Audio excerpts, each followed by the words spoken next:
We're going to finish with a bit of comedy, arriving on Paramount Plus on Friday the 20th of September. It's season 2 of the rebooted Frasier, and here's a clip.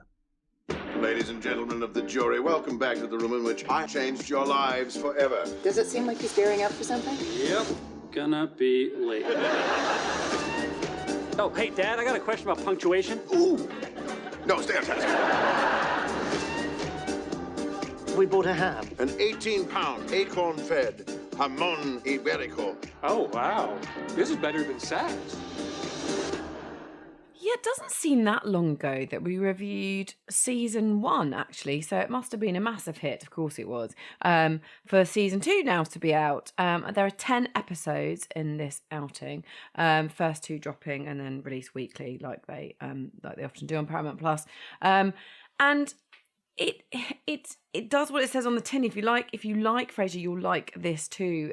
So you've got the dynamic between obviously Frasier, played by Kelsey Grammar, and Nicholas Lyndhurst, which I think is really fun. In the first season, I kind of watched it and I thought, I don't know how I feel about this. It kind of feels like a weird one, but it actually totally works. And they kind of cover a lot of ground in here, because sort of later on in the series, you get Frasier going and reuniting with a lot of his former colleagues at the Seattle radio station.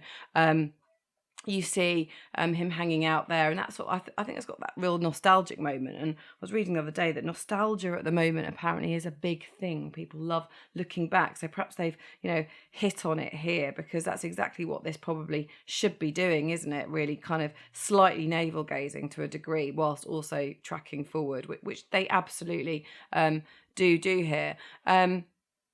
There's the whole dynamic between Frasier and Freddie, though, and the fact that in the first season, of course, he announced that he was relocating to Boston, becoming his son's neighbour. You've got the whole kind of dynamic there the thing with Frasier is that it's funny, but there's also kind of other elements to it as well. I mean, it's not particularly deep, I don't think, but it's certainly got other elements that kind of keep you interested. There's a Valentine's Day episode. That'll be interesting. A bit of romance, perhaps, for some of these characters throughout the season. Shall we tease that? Do you know what? As I say, if you like Frasier, you'll like this. But I do think there's an element of you having to. I do think you do need to go back with this. It's not one that you just come into. I think you do need to see some of these episodes previously to kind of understand the background. Otherwise, it probably all feels a little bit odd diving in at this point. You're a big fan, though, aren't you, Frasier? I'm a big fan of the original Frasier, which was a huge hit. And I mean, it's still, to this day running on Channel 4, isn't it, in the mornings, and I still watch it. The problem they had, I feel, is that they lost so many great characters from the first season. So Martin Crane, obviously the actor who played him, John Mahoney, passed away.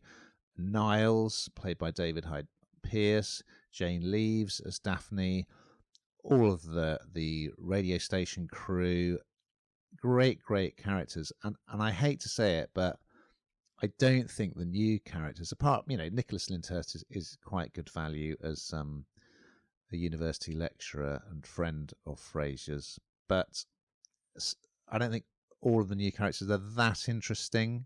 So Freddie, for instance, the son, played by British actor Jack Cutmore Scott, who I was lucky enough to have a quick chat to about this season. I kind of feel like he's very much playing the straight man in this. So episode 1, Frasier and Alan buy an Iberico ham.